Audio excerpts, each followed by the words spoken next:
अस्सलाम वालेकुम, बिस्मिल्लाहिर्रहमानिर्रहीम। जी बच्चों, क्या हाल सब खैरियत से हो। आज हम स्टार्ट करेंगे एक्सरसाइज 2.2। जो हमारी एक्सरसाइज 2.2 है बच्चों, ये लोग वाली जो पहली एक्सरसाइज थी वो थी स्टैंडर्ड फॉर्म और साइंटिफिक फॉर्म वाली। अब जो दूसरी एक्सरसाइज है इसमें हमने क्या करना है, स्टैंडर्ड और नॉर्मल फॉर्म को हमने लॉग की तरफ शिफ्ट करना है, क्योंकि हमारा जो चैप्टर का टाइटल है वो है लॉगरिथम।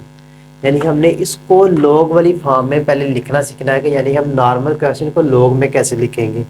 अब बच्चों जो पहला क्वेश्चन है उसमें हमें क्या है, express each of the following in the logarithmic form. Actually बच्चों लॉगरिथमिक फॉर्म्स क्या होती है, लॉगरिथमिक ये है हमारे पास log, ये बच्चों log है। यहाँ पे हमारे पास x होता है, ये b है, ये इज इक्वल टू y है। इसको हमने पढ़ना है। कैसे हम पढ़ेंगे इसको, पढ़ना है लो स्टडी करना है। जैसे मैं आपको, जैसे मैं ये पढ़ता हूँ ना, 16 रेज़्ड पावर -1/4 या 1/2, इसको कैसे पढ़ेंगे, इसको हम ऐसे पढ़ना है, log of x to the base b is y। तो बच्चों इस क्वेश्चन से हमें क्या पता चला, log of x to the base b is y। यानी कि हमने इस को हमने इक्वल पढ़ना है to the base b। Base का आपको पता ही है, जो नीचे पावर होती है log के, ये वाली वैल्यू बेस होगी, log ये log के साथ आ जाएगा। इस तरह इन क्वेश्चन को भी हमने ऐसे ही स्टडी करना है। इसको कैसे हम लिखेंगे इन क्वेश्चंस को, ये हमारे पास फॉर्म है b इज, हमारे पास क्या है बच्चों, x y। ये फॉर्म में हमें क्वेश्चन लिखा हुआ है। ये मैंने अलग से एक फॉर्म लिख ली है। इस फॉर्म को आपने लॉगरिथमिक फॉर्म में चेंज करना है। तो बच्चों कैसे करेंगे, ये हमने इस फॉर्म में बदल लेता है। अब ये वाला क्या लिखा है हमारे पास, log ऑफ, ये आप इसको चेंज करें बच्चों, ये वाला हमारा जो फर्स्ट पार्ट है log ऑफ x, ये वाला log ऑफ x हमने ऐसे लिखना है, log of x to the base b। इसको आपने रीड करना, log of x to the base b, हमारे पास ये वाली 10 है, the base b is y is equal to 3। तो बच्चों हमने इसको इस फॉर्म में चेंज कर लिया। फिर आपने इसको रीड करने को रट्टा लगाना है, log of x to the base b is y, log of x to the base b is y, ये आपने याद रख लेना है। फिर इसको भी हम करेंगे, log ऑफ x का इक्वल साइड के जो बगैर पावर वाला होगा, बगैर पावर वाला ये है, आप इधर log of 256 to the base b, ये हमारे पास बेस है b, तो इधर आप लिखो 2 इज y। y हमारे पास क्या है बच्चों, ये वाला 8, y हमारी पावर में आ गया है, तो इज इक्वल टू 8। इसको भी हमने चेंज कर लिया। फिर बच्चों इस क्वेश्चन को हम कैसे करेंगे, log ऑफ, लिखे log ऑफ x, ये वाला x है बगैर पावर के, इधर लिखे आप log of 127, log of x to the base b, ये वाला नेगेटिव, ये वाला 3 आ गया, to the base 3 is y। y की ये ऊपर पावर है तो हम ऐसे लिखेंगे -3, ये भी हमने चेंज कर लिया। फिर बच्चों हम कैसे पढ़ेंगे, log लिखो ऐसे, log ऑफ x, ये हमारे पास x ये है 1/2 लिख लो आप, टू द बेस b, ये वाला बेस b है हमारे पास 16 इज y 1/4, ये आ गया। हमने इसको स्टेटमेंट को रीड करना है। कैसे करेंगे, log ऑफ x, ये हमारे पास x है, log of x 121 to the base b, to the base b, base किधर क्या है 11, the base b is y, ये हमारे पास है y, लिख लिया हमने। फिर log ऑफ एक्स, एक्स हमारे पास इधर क्या है p, log ऑफ x हमने p लिख लिया, टू द बेस b, ये हमने बेस b लिख लिया, इज y, ये हमने r लिख लिया, चेंज कर लिया लॉगरिथमिक फॉर्म में। अब फिर इसको भी चेंज करो बच्चों, पढ़ो log ऑफ x, x हमारे पास क्या है बगैर पावर वाला ये वाली फॉर्म, इसको आप ऐसे लिखो 1/2 to the base b, to the base b is y क्या हमारे पास -1/5। तो उम्मीद है बच्चों ये जो हमने स्टार्ट में पढ़ा था log of x, log of x to the base b, to the base b is y, तो इसको अगर इस फॉर्म में लिखा हो तो हम इसमें चेंज कर लेंगे, इसमें लिखा हो तो हम इसमें चेंज कर लेंगे। अब जो सेकंड क्वेश्चन है उसकी तरफ चलते हैं बच्चों। जो हमारा सेकंड क्वेश्चन है 2.2 एक्सरसाइज का, हमने क्या करना है express each of the following. Each जो है ये हमारे पास है लॉग वाले फंक्शन, यानी ये लॉगरिथमिक फंक्शन है in an exponential form. Exponential form बेटा क्या होती है, ये होती है कोई भी वैल्यू है उसकी जो पावर होगी, यानी x की कोई भी पावर फॉर्म में होगा तो इसको हम कहते हैं एक्सपोनेंशियल फॉर्म। मजीद नेक्स्ट मैथमेटिकल फॉर्म में कहते हैं e की पावर में कुछ हो तो एक्सपोनेंशियल फॉर्म होगा। तो बच्चों e की तरफ हमने अभी नहीं जाना, हमने पढ़ना है log, पिछले क्वेश्चन में हमने क्या किया था वो मैंने इधर लिखा रहने दिया, log x to the base b is y। तो इसकी फॉर्म क्या होगी, जो x हम इधर लिखेंगे, b ऐसे b की पावर में y लिखेंगे, यानी ये b इधर ले जाएंगे y को पावर में, और x जो log के साथ वाली वैल्यू है इसको हम अकेले रहने देंगे। तो इसको हम चेंज करके देखेंगे, ये log वाली साथ वाली वैल्यू को हम क्या करेंगे अकेला रहने देंगे, फिर क्या करेंगे नीचे वाली वैल्यू को सामने लिख रहेंगे और ये वाली पावर को पावर में ले देंगे। तो ये वाला क्वेश्चन हमारा सोल्व हो गया। फिर हमने सेकंड क्वेश्चन कैसे किया, log के साथ वाली वैल्यू को हम ऐसे रहने देंगे अकेला, फिर इक्वल साइन लाएंगे, ये 2 को हमने दूसरी साइड के इक्वल ले जाएंगे और 4 को पावर में लिख लेंगे। सेम बच्चों इसी तरह इस क्वेश्चन करें, log के साथ जो 1 लिखा है इसको हम ऐसे लिखेंगे, इक्वल लगाएंगे, जो बेस है इसको दूसरी साइड पे ले जाएंगे 23 को, और जो पावर में है इसको हम बराबर की साइड को पावर में ले जाएंगे। सेम बच्चों इसी तरह इन दोनों स्टेटमेंट को देख के, पहली स्टेटमेंट ये है, दूसरी ये है, इनको देख के हमने सोल्व करना है। ये log के साथ जो वैल्यू है उसको हम एज इट इज लिख लेंगे, फिर इक्वल साइन डालेंगे, जो बेस वाली साइन है उसको इक्वल की दूसरी साइड पे लिखेंगे, और जो दूसरी साइड में इक्वल वाली वैल्यू है उसको बेस के पावर में लिख लेंगे। ये आप इसको यहाँ से देख सकते हैं बच्चों। फिर क्वेश्चन आप देखें, log के साथ वाली वैल्यू को हमने एज इट इज लिख लेना, इक्वल साइन लगाना है, बेस वाली वैल्यू को दूसरी इक्वल साइड के एक दूसरे के इक्वल लिख लेना है, जो दूसरी साइड पे रिजल्ट होगा -3 उसको हम पावर में लिख लेंगे, तो ये हमारी एक्सपोनेंशियल फॉर्म होगी। फिर इसको हम कैसे चेंज करेंगे, log वाली वैल्यू को हमने एज इट इज लिख लेना है, इक्वल लगाना है, फिर जो बेस वाली वैल्यू है उसको हमने इक्वल पे लगा देना है, और जो तीसरी वैल्यू है उसको हमने बराबर पे लगा देना है। अब बच्चों एक और मज़ेदार बात आपको बताऊं और ट्रिक, आपने क्या करना है, ये जो log के साथ वाली 2 वैल्यू है इसको आपने एक दूसरे के इक्वल लिख लेना है। इसको आपने क्या करना है, एक दूसरे के इक्वल लिखना, जैसे मैंने 10 इज इक्वल टू 1 2 3 4 5 इक्वल लिख लिए। फिर जो नीचे वाली बेस वाली पावर है इसके ऊपर ये जो रिजल्ट वाली पावर होगी उसको लिख देना है, तो हमारा रिजल्ट आ जाएगा। या तो आप ये ट्रिक याद रख लें या तो ये स्टेटमेंट वाली ट्रिक याद रख लें। फिर इस क्वेश्चन को हम कैसे लिखेंगे, 1/16 हमने एज इट इज रहने दिया, फिर जो इधर हमारे पास कौन सी वैल्यू थी log के साथ 4 था बच्चों, यहाँ पे 4 था, इस 4 को दूसरी साइड पे हम एज इट इज ले गए, फिर ये जो दूसरी साइड पे हमारे पास रिजल्ट था -2 इसको हमने पावर में लिख लिया। तो ये एक्सपोनेंशियल फॉर्म में हमने सारे क्वेश्चन को चेंज कर लिया।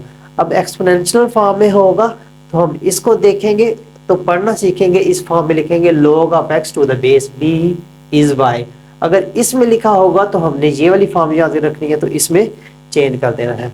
तो अब बच्चों अब मूव करेंगे, हमारा थर्ड और लास्ट क्वेश्चन है इस चैप्टर का, तो इसी के साथ हमारी एक्सरसाइज कंप्लीट हो जाएगी आज 2.2।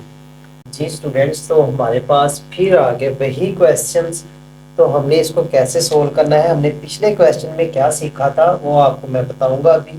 हमने पिछले क्वेश्चन में ये सीखा था कि अगर हमें लॉगरिथमिक फॉर्म में हो तो हम उसको कैसे चेंज कर लेंगे।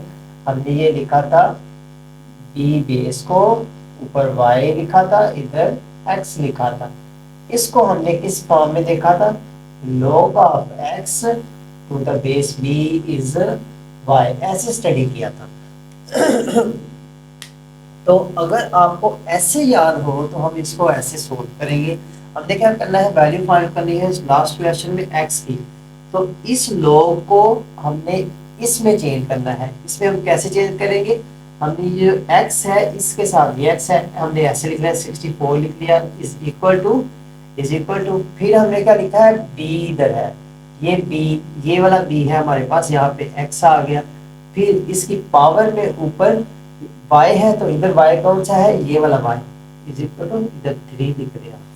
तो अगर हमने इस फॉर्म में लिख लिया है तो हम तब x की वैल्यू फाइंड करेंगे। x की वैल्यू के लिए हमें क्या करना है, 64 के हमने पार्ट्स बना लेने हैं बाय फैक्टराइजेशन।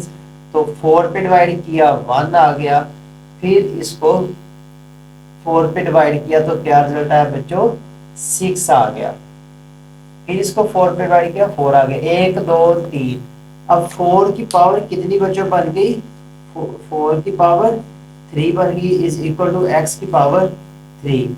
अगर पावर्स हमारी सेम हो बच्चों, अगर दोनों पावर सेम हो जाए तो देन इसके जो बेस होगी वो एक दूसरे के इक्वल होगी, x इज इक्वल टू 4 आ गया। यही बच्चों इस क्वेश्चन का आंसर था। ये फर्स्ट क्वेश्चन जो हमने सोल्व कर लिया।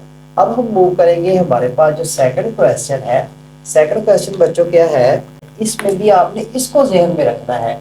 ये y है, इधर आप ढूंढे y क्या है, ये x है, इधर ढूंढे कि x क्या है। तो इस फॉर्म में इसको चेंज करें, इधर x है, इधर ये वाला x है 1, तो इधर हमने x की जगह पे लिख लिया। फिर b इधर बेस पे है, ये b है इस पर 5, तो इस फॉर्म में b हमने इक्वल के दूसरी साइड पे लिख लिया 5। ये जो y इसकी b की पावर है, इधर देखें y क्या है, ये इक्वल वाला ये वाला x है, y है। अब इस क्वेश्चन में हमने क्या करना है, हमने पढ़ा था x अगर बेस सेम हो जाए तो ऊपर वाली इक्वल होगी, अगर ऊपर वाली सेम हो तो बेस इक्वल हो जाएंगे। तो अब हमने क्या करना है, x ऊपर है इसलिए हम बेस सेम करेंगे। इधर लिखे multiply by 5 on both side. हमने दोनों साइड में 5 से मल्टीप्लाई करा तो बच्चों करो 5 multiply by 1 is equal to 5 multiply by 5 raised to power x। तो बच्चों 5 multiply by 1 is equal to 5 हो जाता है, इसकी पावर 1 हो गई। फिर 5 को 5 से दोनों बेस सेम है तो पावर ऐड हो जाएगी, तो इसको हम लिखेंगे 5x प्लस 1 लिख लिया हमने। अगर हमारे पास ये देखें इन दोनों की बेस सेम है तो पावर क्या हो जाएंगी, एक दूसरे की इक्वल हो जाएंगी, 1 इक्वल टू x प्लस 1। ये 1 दूसरी साइड पे आके 1 negative 1 is equal to x हो गया। तो हमारे पास रिजल्ट बच्चों क्या आया, x इज इक्वल टू 0। ये इस क्वेश्चन का आंसर पार्ट 2 का। अब हम मूव करेंगे तीसरे पार्ट की तरफ। पार्ट में भी हमने ये वाली स्टेटमेंट देखी है। इस स्टेटमेंट में हमने गौर किया तो हमें पता चला हमारे पास ये 8 आ गया as it is equal to x raised to power 1 आ गया। इसको हमने इस फॉर्म में चेंज कर लिया। इसमें आप देखें ये x है, ये 8 है, हमने इक्वल फॉर्म में दूसरा हमने ये लिख लिया। फिर ये b है बेस वाली, ये b है इसका x है, b क्या है ये सामने वाली हमने फॉर्म में x में लिख लिया। फिर ये इक्वल फॉर्म में है ये वाला x है, ये हमने किधर लिख लिया, ये इसके पावर में लिख लिया y, ये वाला ये इधर इक्वल फॉर्म में y है, ये इक्वल फॉर्म में 1 है, तो इधर पावर में आ गया। इसको हमने सोल्व करना है। अब हम सोल्व कैसे करेंगे बच्चों, इस 8 के फैक्टर्स बनाएंगे, यानी 8 की पावर ये देखें x की पावर 1 है, लिखें चाहे ना लिखें हम 8 is equal to x 1 power हम लिखें या ना लिखें सेम ही होता है। तो इसका यही इसका रिजल्ट है, इसकी स्टैंडर्ड फॉर्म ही इस क्वेश्चन का रिजल्ट है। जो क्वेश्चन बच्चों 4 है वो हम जो 10 को भी हमने उस फॉर्म में चेंज करना है। तो कैसे चेंज करेंगे, सबसे पहले x एज इट इज लिख लेना है, फिर ये दूसरी वाली बेस वाली पावर को दूसरी साइड पे ले जाना है और ये दूसरी वाली इक्वल साइड पे इसको हमने पावर में लिख लेना है। तो इसको हमने सिंप्लीफाई कैसे करेंगे, x इज इक्वल टू अगर पावर नेगेटिव में हो तो बटे के नीचे चले जाके ये पॉजिटिव बन जाती है 10 की पावर 3। जिसका बटा ना हो बच्चों उसका बटा हो जाता है 1। अब देखें अगर ऊपर हो नीचे जाके सैंपल चेंज हो जाएगा, अगर नीचे नेगेटिव हो तो ऊपर आके पॉजिटिव हो जाएगा। इस नेगेटिव को पॉजिटिव बनाने के लिए हमने नीचे ले गए हैं। अब 10⁻³ को हमने पहले सीखा है कि कैसे चेंज करना है, 1 2 3 सिफर। ये 10⁻³ जिस क्वेश्चन का फुल स्टॉप हमने चेंज किया, अगर फुल स्टॉप ना हो तो यहाँ होता है, तो फिर 1 2 3 हमने लगा के पूरा कर लिया। तो अब हम मूव करेंगे क्वेश्चन नंबर पार्ट नंबर 5 की तरफ। ये बच्चों 5th को भी हमने चेंज करना है। चेंज कैसे करेंगे, ये चेंज करने के लिए हमारे पास ये स्ट्रक्चर है। x हमारे पास क्या है, इधर भी यही x है, आप लिख लें x, मैंने लिख लिया। फिर b इधर ये है बेस वाली, ये हमने इक्वल फॉर्म में ये b दूसरी साइड पे लिख लिया 4। फिर y ये दूसरी साइड पे जो रिजल्ट है ये वाला है हमारे पास है y कितना लिखना है पावर में लिखें 3/2। इसको सिंप्लीफाई करें x। अब 4 की फैक्टराइज अगर हम करें 2 हो जाता है, जिसको हम लिख सकते हैं 2/2। तो इसको लिख लें 2⁻² मल्टीप्लाई बाय 3/2। अब ये वाला 2 इसके साथ कैंसिल, रिमेनिंग हमारे पास क्या बच गया, x इज इक्वल टू 2⁻3। अगर हमारे पास 3 हो तो हम क्या करेंगे, 2 को 3 दफा आपस में मल्टीप्लाई करेंगे तो हमारा रिजल्ट आ गया 2 दूनी 4 4 दूनी 8। ये हमारे पास x इज इक्वल टू 8 आ गया, जो कि हमारा 5th पार्ट। जी बच्चों जो हमारा लास्ट पार्ट है इसको भी हमने लोगारिथमिक फॉर्म है स्टैंडर्ड फॉर्म में चेंज करना है। स्टैंडर्ड फॉर्म में क्या करेंगे, हमारे पास जो x है हमारे पास ये आ गया x। फिर दूसरी फॉर्म में हमने बेस लिखा, जो y था हमने ऊपर ये वाला लिख लिया xy है। अब इसको सिंप्लीफाई करेंगे, हमारे पास ये है 2। अब देखें इसका बेस 2 है, किसी तरह हम इस वैल्यू का अगर बेस 2 बना ले, बेस सेम होंगे तो पावर एक दूसरे के इक्वल कर लेंगे हम। अब बेस को हम सेम कैसे बनाएंगे बच्चों, इसकी फैक्टराइजेशन करेंगे। फैक्टराइजेशन कैसे करेंगे, इसको 2 पे डिवाइड करो पहले बच्चों, 2 पे गया तो 5 12 आ गया। फिर 2 पे डिवाइड करें 256, फिर 2 पे डिवाइड करें 128, फिर 2 पे डिवाइड करें क्या बन जाएगा बच्चों 64, फिर 2 पे डिवाइड करें 32, फिर 2 पे डिवाइड करें 16, फिर 2 पे डिवाइड करें 4, फिर 2 पे डिवाइड करें 4, फिर 2 पे डिवाइड हम करेंगे तो हमारे पास रिजल्ट है 2। अब इसको गिनने कितनी दफा पड़ा है, 1 2 3 4 5 6 7 8 9 10 दफा पड़ा है। इसको हम लिखेंगे 2⁻10 इज इक्वल टू 2⁻3x। अब ये देखें इन दोनों की अगर बेस सेम हो तो पावर एक दूसरे के हम इक्वल ले लेंगे, 10 इज इक्वल टू x। तो थोड़ा गौर करें, यही तो इस क्वेश्चन का आंसर बच्चों। उम्मीद है आपको ये जो एक्सरसाइज 2.2 है इसकी कम्प्रिहेंसिवली समझ आई होगी। अब हम मूव करेंगे हमारे क्वेश्चन तो एक्सरसाइज 2.3 की तरफ। उम्मीद है इस एक्सरसाइज समझ आई होगी। जल्दी से चैनल को सब्सक्राइब करें और बेल आइकन को प्रेस करें। जज़ाकल्लाह, अल्लाह हाफिज़।